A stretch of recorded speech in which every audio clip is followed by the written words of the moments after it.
Uncle Creepy tells your tales.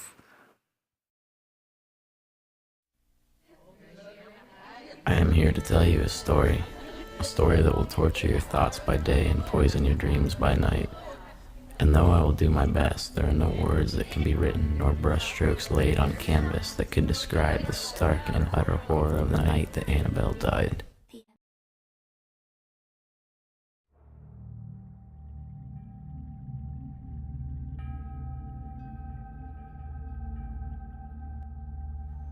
I just can't shake this feeling anymore. The feeling that I'm being watched. That somebody, for some reason, is looking for me. What's even more unnerving is that I know they have found me, but it's like they are toying with me. I don't know why. It's not like I have anything of any importance. I'm writing this personal blog for the public, so that any leads or descriptions I find on whoever may or may not be following me can be shared with the police. My name isn't important.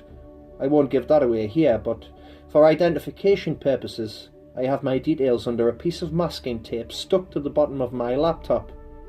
That way, whoever finds me will be able to read what is possibly my last words. In the event anything happens to me, it will aid the cops in their investigation and give closure to my family. For the sake of my own story, you can call me Mike. So several days ago, me and my girlfriend, who we will call Annabel, Anna for short, had an argument. Anna and I have been together and steadily dating for the last year and a half. We were inseparable. No matter what, we were always at each other's side. We both came from abusive households since the age of 12. We are both now 21 and our birthdays are close together too. Like I said, her and I got into an argument about God knows what. I couldn't remember. To cut a long story short, I ended up leaving her house around 8 o'clock. Once at home, I sat there in my computer chair feeling like a complete jackass. That's when I heard something coming from the kitchen, as if someone was rumbling through the plates in my cabinet. The fucked up thing about this was that I was the only one in the house. I finished the text I was sending to Anna apologising and went downstairs to see what the noise was. I went into the kitchen and there was absolutely no one there.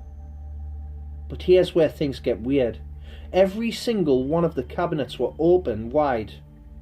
I didn't know how or why, but it was very unsettling. I warily closed my cabinets and went back to my room, picking up my phone. I looked at it. My camera app was open and a picture had been taken. The picture, it was fucking me! It was taken from the west end of my living room. This scared me and led me to believe that someone was in my house, watching everything I was doing. I felt sick. My heart sank to my stomach with the next thing that happened. I got a phone call from Anna. I was sorry I even answered it. It wasn't Anna, though it was her number. All you could hear was harsh, raspy breathing and hushed laughter.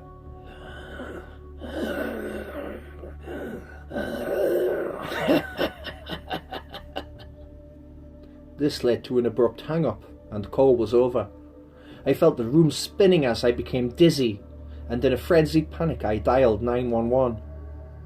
The police were at my house shortly thereafter to run a battery of tests and do a thorough search of my house. The search was inconclusive, however, as there was absolutely no fingerprints on the cabinets or my phone, except for my own. There were also no signs of forced entry, and the windows around the house were locked and had no fingerprints on them. The police began to wrap up their investigation, telling me, "Sorry, son, there's just no case here. There is absolutely nothing to go on, but if it makes you feel better, we will have an officer in the neighbourhood in the event something goes down. Get some sleep, kid." The police left and that feeling in the pit of my stomach came back again, only much worse this time. I felt so trapped. Maybe if I just got in my car and went somewhere, maybe I would feel better. I went outside and headed towards my car, pulling out my keys and unlocking the door. Before I got in, I inspected my car to make sure it was safe. Assuredly no one was there, so I got in and started it. I began pulling out of the driveway when I heard something heavy make a loud thud coming from my trunk. What the fuck was that? I questioned myself as I proceeded to exit the car. I popped the trunk and turned on my phone flashlight to get a look at the culprit. What I found made me sick to my stomach, to the point of vomiting.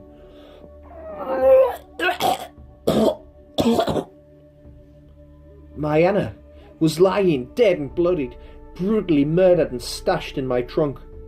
I knew at that point that whatever had taken Anna knew I would find her this way.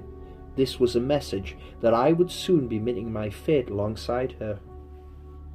I started to dial 911 again, when suddenly another call from Anna's number had my phone ringing.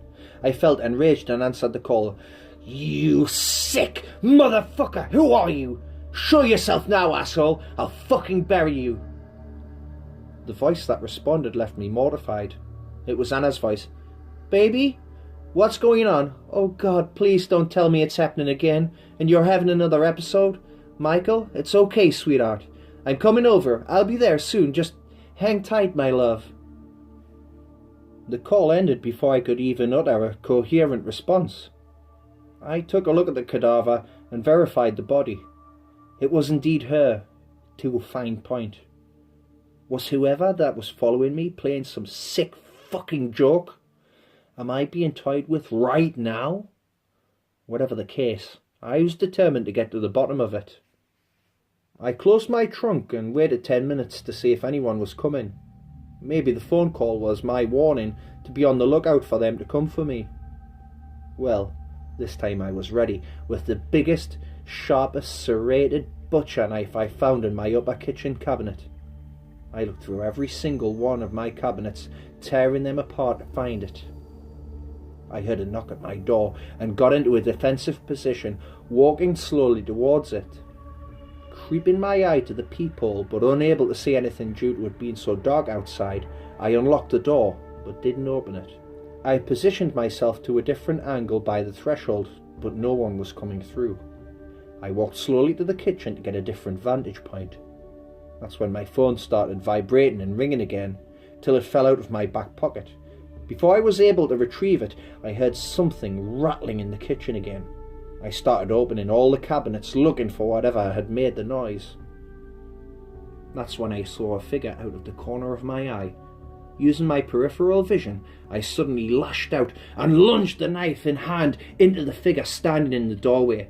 I pulled it back before violently swinging it across the intruder's throat. I closed my eyes as I did this, feeling the knife resist against their flesh, feeling the warm blood black splash against my skin. I kept my eyes closed, but jolted them open as I swung round at the loud ringing and vibrating of my cell phone. The call was from Anna. Reality all of a sudden flooded in like I was shot back from a time paradox. I killed Anna. The phone next to her body. She knew I was having a hallucination. She took a photo of me by the west side of my kitchen from the living room. I looked back down. The body was gone. There was nothing there, not even my cell phone. There was just a puddle of blood. All the cabinets were open because she opened them, rattling around trying to find the knives and hide them from me in case I hurt myself or someone else. No. No. No! It was me. I'm the madman who killed Annabel. The police weren't here to investigate what I was hearing.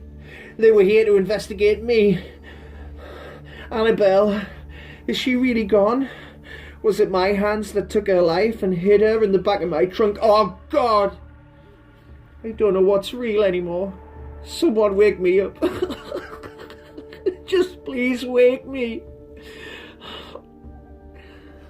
I began to take the knife to my chest. This is how we write our tragic ending, Annabel.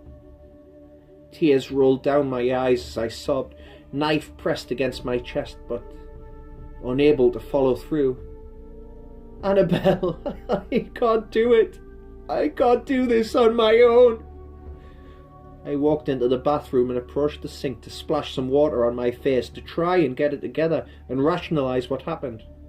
That's when I looked into the mirror and didn't see myself. For the reflection that looked back at me, it was Annabel.